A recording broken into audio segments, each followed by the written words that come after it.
hàng cha chu ka him nak le kan nak boy si har na ka chu atun tik a ke him te in ka ru cham le ka ti ahal a ti dai po a shoy na chiang thut le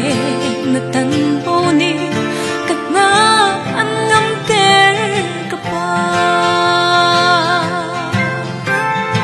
ram shin la ka boy pa ni a ka bo te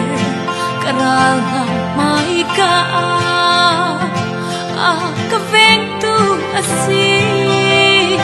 ke ma ka ka lao ruang a ka boy pa thi sin a lo tu pakhat lao lai asiang lo ni pati ni aka ko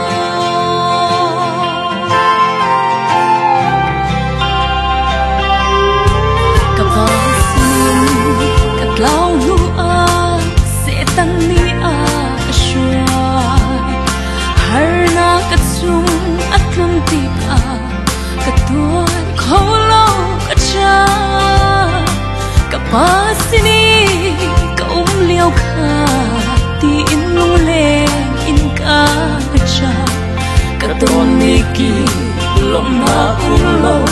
ngai chia cha na lo nga si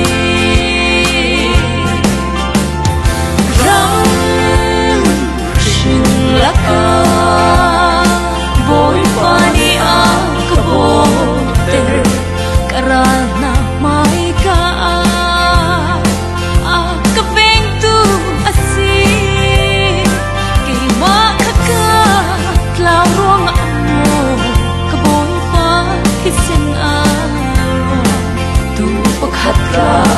lai asiang lo ni patili aka ko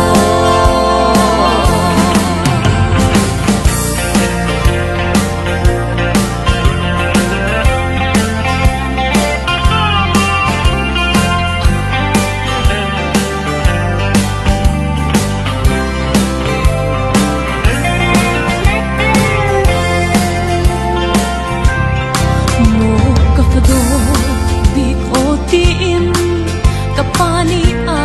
ka ko har na ko volei mui chung a hin du thi in ka tlau chang rep mi in cha van se ko bi zai o ko na ding in khi ko bi chung lu ve ding in kalvari in aka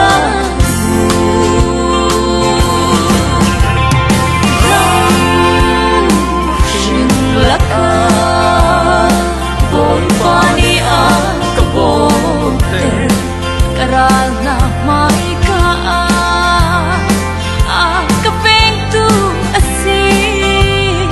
ke ma ka tlau ruang amo ka boy pa hisin a lo tu pakhat tlau lai asiang lo ni patili aka